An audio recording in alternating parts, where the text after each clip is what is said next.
Remy Cardun, ingeniero metalúrgico belga de 29 años, llega a Chile en 1913, representando a una fábrica metalúrgica para proveer de coches y vagones a ferrocarriles del Estado. Remy se radica en nuestro país y comienza a construir vagones en Chile. Uno de sus hijos, el padre de Carlos Cardun, seguirá sus pasos, pero orientado a la industria agrícola. Nos criamos entonces aquí en el campo donde mi padre, siempre en su afán ingenieril, desarrolló una fábrica maquinaria agrícola, así que el tema de los fierros, de la industria y la ingeniería han sido para mí absolutamente naturales.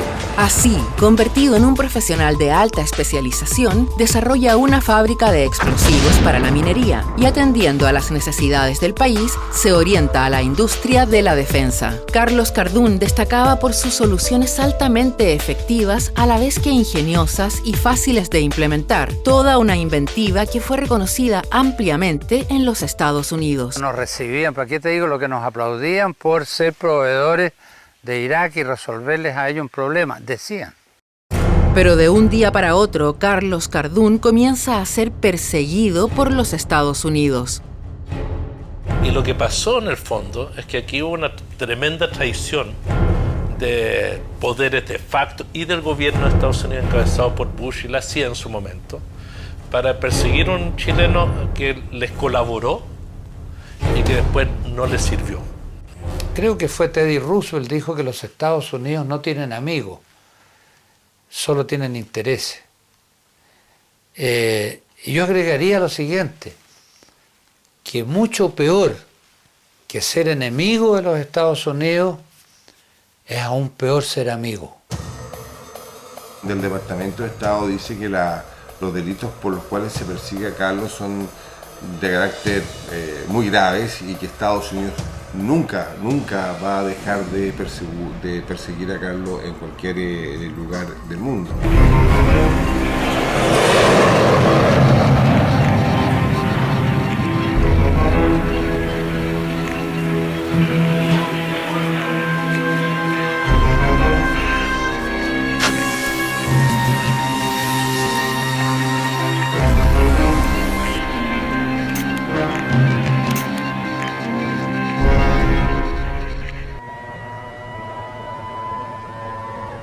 En enero de 2001 asume la presidencia de los Estados Unidos el hijo de George H.W. Bush, George W. Bush. El flamante nuevo presidente hereda no solo el ideario político de su padre, también recluta a su secretario de Defensa, Dick Cheney, que lo convertiría en su vicepresidente y cerebro detrás de la política exterior, y también a quien fuera el presidente del Estado Mayor Conjunto, Colin Powell, quien pasó a ser uno de sus secretarios de Estado.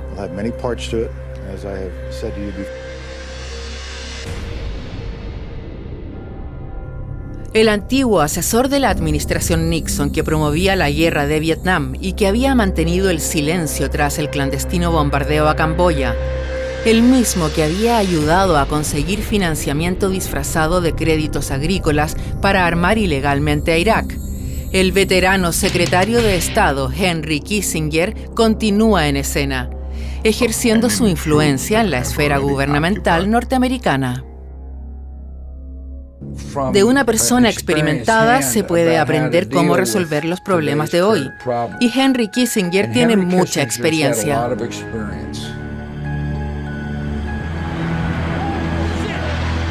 El mismo año que asume George W. Bush, el 11 de septiembre, se produce el ataque al World Trade Center en Nueva York. Osama Bin Laden y Al Qaeda son señalados de inmediato. Bin Laden estaba entre los 10 fugitivos más buscados por el FBI, por su participación en los atentados contra las embajadas estadounidenses en Nairobi, Kenia, y Dar el Salam, en Tanzania. A través del negocio del petróleo y la política, Bush y su familia habían establecido estrechos vínculos con las élites saudíes, incluida la poderosa familia Bin Laden. Este sinvergüenza de Bush tenía relaciones directas con la familia Bin Laden. Socios. Bush hijo, siguiendo la política de su padre, continúa la persecución a Hussein, acusándole ahora de mantener vínculos con la organización terrorista Al-Qaeda y de fabricar armas de destrucción masiva. Aprendimos cuando entramos en Irak lo cerca que estaba del desarrollo de un arma nuclear, más allá de lo que pensábamos o de lo que creía el Organismo Internacional de Energía Atómica. Y el hijo, Bush W, lo que hace es anunciar que iba a caerle a Hussein. En 2003, Saddam Hussein es derrocado gracias a la intervención de una coalición liderada por los Estados Unidos. Bush hijo, que sigue obstinadamente los pasos de su padre, continúa la persecución contra Carlos Cardún. Es que fuimos tal vez demasiado importantes en la competencia contra la industria de armamento de Estados Unidos, que es la que maneja en gran parte del país. Los que intervinieron dijeron: este gallo se está poniendo peligroso, así que corta. El diario Legal Times denunció que Lawrence Eagleburger, siendo subsecretario de Estado, envió la instrucción a todas las embajadas de Estados Unidos de apoyar a las empresas de armas norteamericanas a hacer negocios en los mercados locales. El conflicto de interés, señalaba el periódico, es que con anterioridad Eagleburger había sido miembro del directorio de ITT Corps, una de las empresas productoras de armas más importantes del mundo. Terminó así con todo el esfuerzo tecnológico serio de América Latina para poder fabricar su propio armamento y entrar en este mundo de la competencia de los grandes. ¿Quiénes están detrás de esta trama? La dinastía Bush. Hay un libro muy interesante sobre la dinastía de los Bush que lo escribe Kevin Phillips, que aquí describe los negocios, los intereses de los dos Bush. ¿Dónde desarrollaron esto que yo llamo economía de herederos e inversores? Lo hicieron a lo largo de 4 generaciones trabajando en inversiones para herederos e inversionistas. Los dos con una mirada, defender sus intereses. Es decir, esto es lo que hacen y lo que han hecho por 4 generaciones. Los Bush son fuertemente en el área de petróleo y en el área de defensa. Ahí tienen sus intereses. Y Carlos Cardún desafiaba esos intereses. Y ahí yo creo que fue también una de las segundas decisiones que tomamos, es decir, mire, acá la Cancillería de Chile, que ya ha apoyado a Carlos antiguamente desde el inicio, con gestiones humanitarias, con gestiones políticas, debiera eventualmente poder colaborar. Presentamos un non-paper, que es, entre los documentos diplomáticos, el primero cuando uno quiere hacer una gestión amigable, porque no lleva firma ni fecha. Entonces empezaron una serie de visitas a la Cancillería y de audiencias que se tuvieron de ahí en adelante y también hacia atrás, con yo diría, todos los ministros de Relaciones Exteriores de los últimos 30 años. Y llegué a Estados Unidos en el 2006, donde volvimos a tener conversaciones, donde el gobierno me indicó que preguntara, que no me informara y que trasladáramos de alguna manera el interés chileno, y se presentaron nuevamente documentos que no puedo señalar exactamente qué carácter tenían, pero me imagino que eran non-papers. Que las notas diplomáticas en casos como este claramente no estaban siendo suficientes. Había que generar una acción más potente, más fuerte, más seria, destinada a la defensa de los derechos de un chileno en el exterior. Algún representante del gobierno de Estados Unidos que me decía: mire, en los asuntos del señor Cardón está muy bien la preocupación que ustedes tienen, pero para nosotros este tema es muy complejo porque la justicia de Estados Unidos es muy independiente. Ese ideario de justicia que Estados Unidos ve concretarse cuando en diciembre de 2006 Saddam Hussein es condenado a muerte. Eagleburger es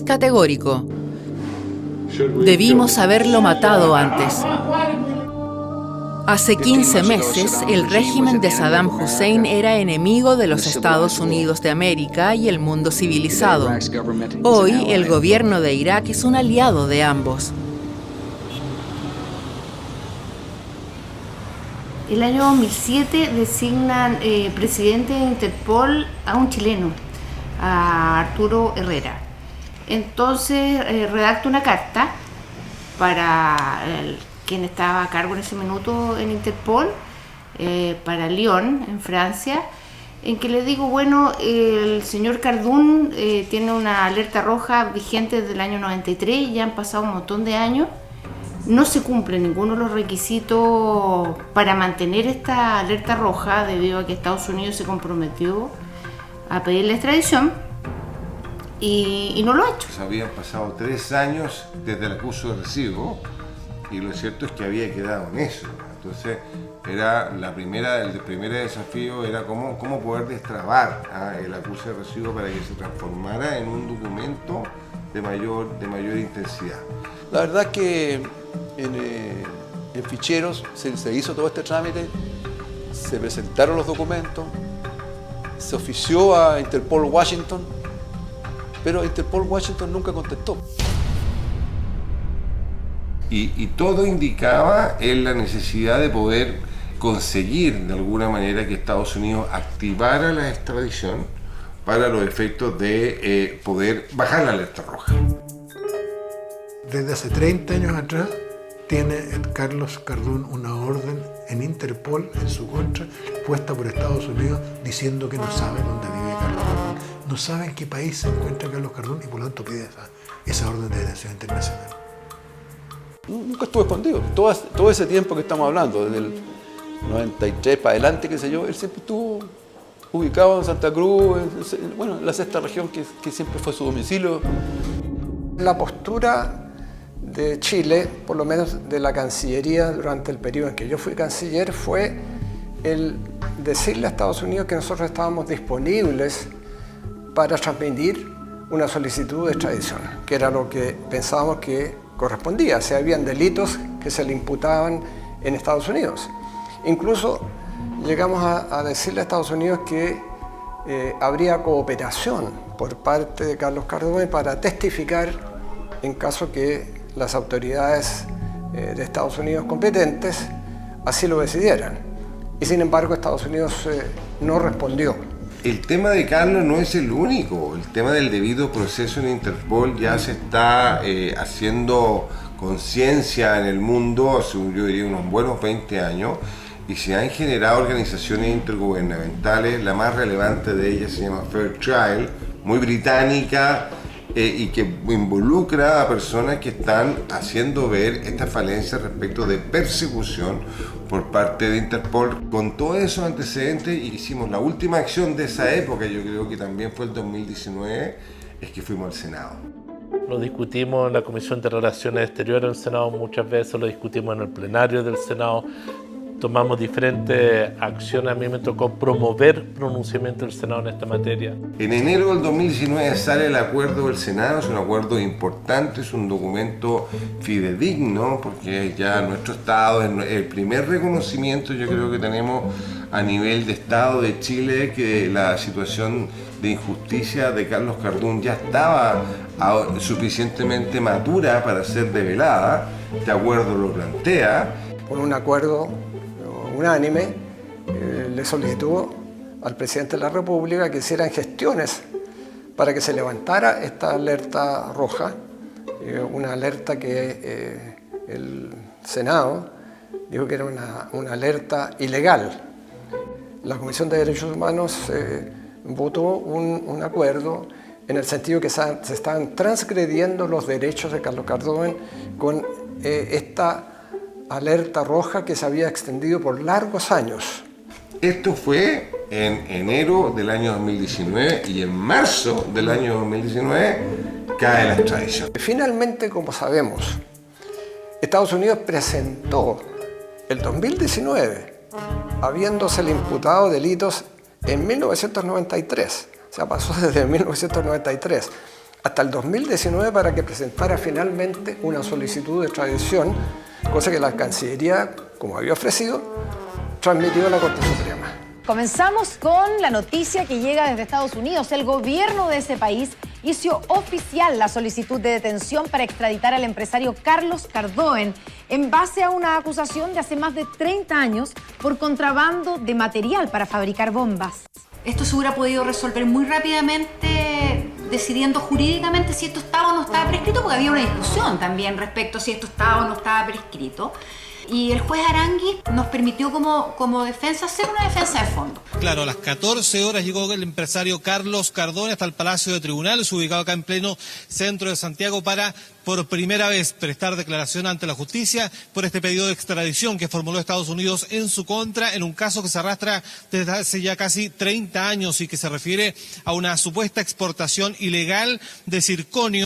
He sido perseguido e injustamente acusado por la nación más poderosa del mundo, lo que ha afectado mis derechos humanos y mis actividades como emprendedor. Por toda esta causa, Estados Unidos está solicitando la extradición del empresario, está sustentando esta petición en 8 delitos que se le están imputando, 8 cargos. Los 8 cargos fueron desestimados por el ministro Arangui como inexistentes, porque podríamos haber dicho que 3 fueron inexistentes y los otros fueron prescritos. No, todas las consideraciones que nosotros hicimos respecto a la sentencia fueron respecto a los 8 cargos. La Corte Suprema, viendo los antecedentes, viendo las causas que sustentaban la petición de extradición, rechazó esa solicitud de extradición. Y por lo tanto, el caso, desde el punto de vista de la justicia chilena, quedó resuelto y se levantaron las cautelares que tenía Carlos Cardoen en ese momento. Acompañado por sus 7 hijos, su esposa y sus abogados, el empresario Carlos Cardoen celebraba el fallo del Supremo Carlos Aranguis, que descartaba dar curso a la petición de extradición en su contra. ¡Viva Chile! ¡Vamos! Tenemos ya la primera reparación del Senado. El informe del Senado es una reparación a Carlos importante del órgano deliberativo del Estado de Chile, o sea, no es menor, y el Senado de la República. La Corte Suprema, con el fallo del ministro Arangui y el pleno de la Sala Penal también. El país afectado, en este caso Estados Unidos, sin embargo, decidió no retirar la alerta roja. Y ahora entiendo que esa alerta roja sigue activa. Cuestión que obviamente hay que ver a la luz de un fallo, una sentencia de la Corte Suprema rechazando esa solicitud de extradición de Estados Unidos. Estados Unidos sigue hasta el día de hoy manipulando a Interpol, manteniendo una alerta roja que no debería existir. A raíz de la Asamblea General de la Interpol realizada en Chile en 2019, el diputado Francisco Undurraga denunció la persecución en contra del empresario. Interpol ha sido una institución y un ejercicio de cooperación internacional entre las distintas policías que sin lugar a dudas ha generado grandes beneficios para la persecución y detención criminal.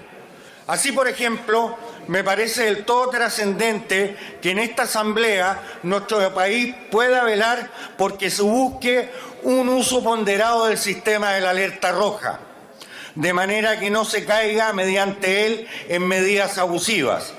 Corresponde recordar que a un chileno, Carlos Cardoen, a través de este mecanismo se le ha mantenido por más de 26 años en un estado de persecución internacional, siendo que el Senado, mediante acuerdos, se ha manifestado a su favor.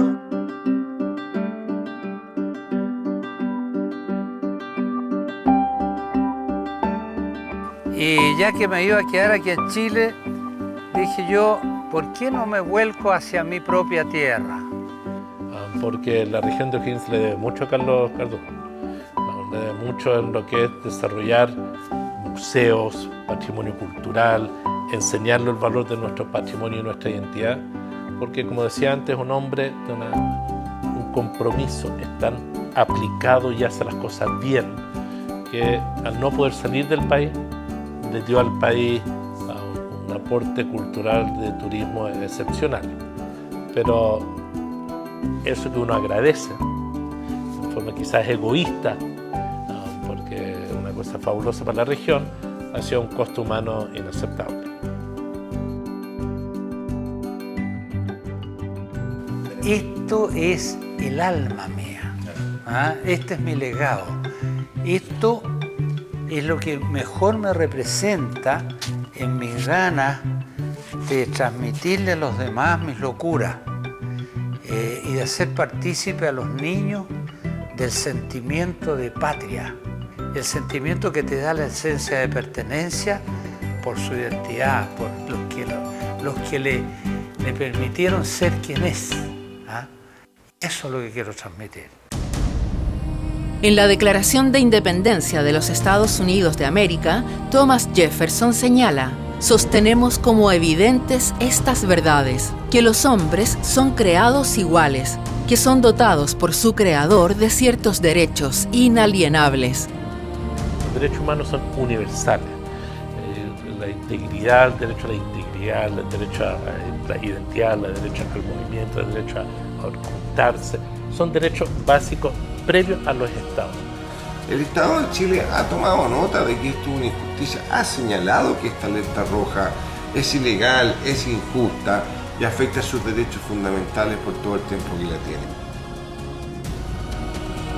No abandonemos, ese es el mensaje, jóvenes, no abandonen el actuar en función de lo que les manda el corazón.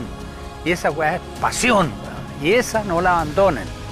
Y que el cabro que entró por el museo se siente orgulloso de ser chileno, weón, con unas raíces que le están creciendo, pero no sabe si aumentarlas porque hay un infeliz al lado que le está diciendo que hay que ser ciudadano del mundo, porque está bien ser parte del mundo, pero la identidad para mí es esencial y lo que trato de hacer con lo que hago en gran medida dice relación con generar ese niño o en ese joven la seguridad para que se atreva mañana a cambiar las cosas. Pero a cambiarlas digo que la pasión lo lleve a tener el componente de amor a esta tierra, a la patria.